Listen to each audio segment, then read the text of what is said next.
ഇന്ന് നമ്മൾ ഒരു ടെഡി ബിയർ ആണ് ഉണ്ടാക്കാൻ പോകുന്നത്.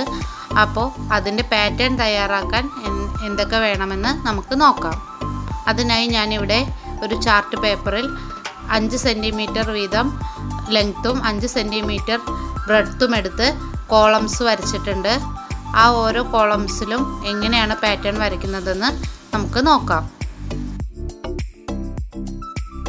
പാറ്റേൺ വരയ്ക്കുന്ന സമയത്ത് ഓരോ പാറ്റേൺ വരയ്ക്കുന്നതിനും എത്ര കോളംസ് വീതം എടുത്തിട്ടുണ്ടെന്ന് എണ്ണി തിട്ടപ്പെടുത്തിയതിനു ശേഷം മാത്രം വരയ്ക്കുക.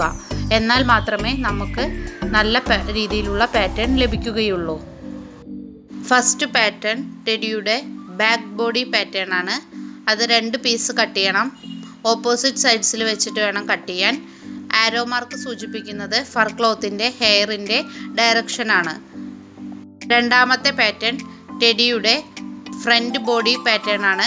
അത് 1 പീസ് കട്ട് ചെയ്താൽ മതിയാകും.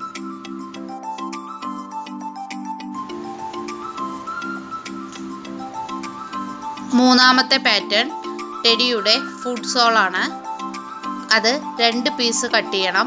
ഫെൽറ്റ് ക്ലോത്തിലാണ് നമ്മൾ ഈ ഫുഡ് സോൾ കട്ട് ചെയ്തെടുക്കേണ്ടത്.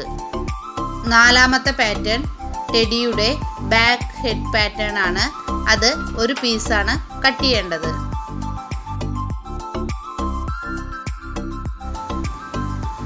അഞ്ചാമത്തെ പാറ്റേൺ ടെഡി ബിയറിൻ്റെ ഫ്രണ്ട് ലെഗ് പീസാണ്.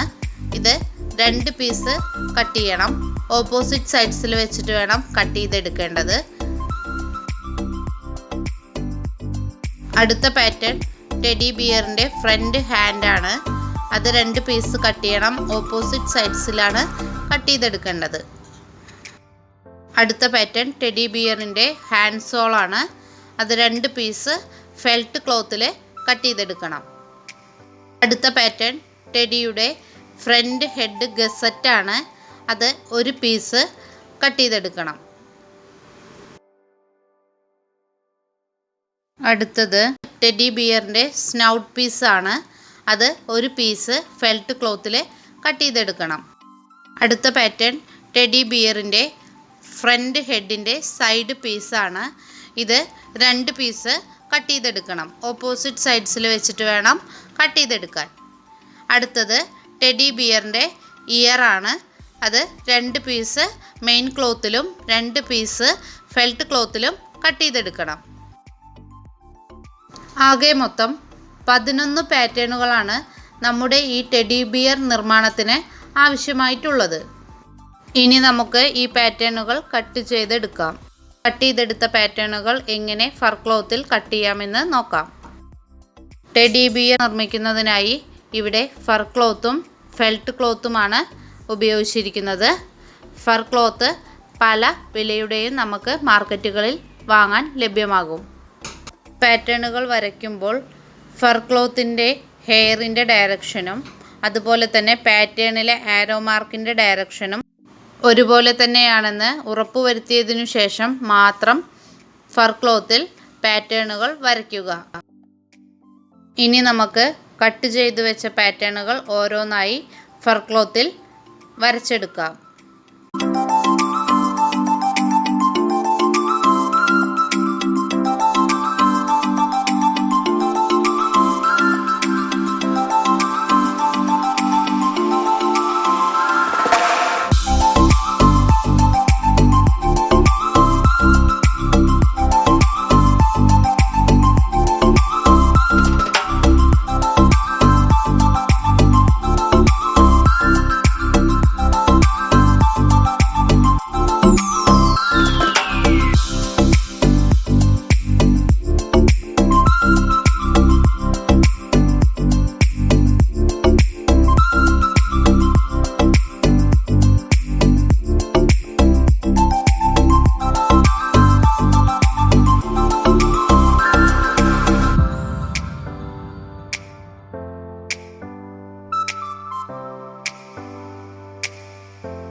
ഇപ്പോൾ നമ്മൾ പാറ്റേണുകളെല്ലാം ഫർ ക്ലോത്തിൽ വരച്ചിട്ടുണ്ട്. ഇനി നമുക്ക് ഈ പാറ്റേണുകൾ എങ്ങനെ കട്ട് ചെയ്തെടുക്കാമെന്ന് നോക്കാം.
ഇപ്പോൾ നമ്മൾ ഫർ ക്ലോത്തിൽ കട്ട് ചെയ്തെടുക്കേണ്ട പാറ്റേണുകളെല്ലാം കട്ട് ചെയ്തെടുത്തിട്ടുണ്ട്. ഇനി നമുക്ക് ഫെൽറ്റ് ക്ലോത്തിലെ പാറ്റേണുകളും കട്ട് ചെയ്തെടുക്കാം. ഇപ്പോൾ നമ്മുടെ പാറ്റേണുകളെല്ലാം റെഡി ആയിട്ടുണ്ട്. ഇനി എങ്ങനെയാണ് തയ്ക്കുന്നതെന്ന് നോക്കാം.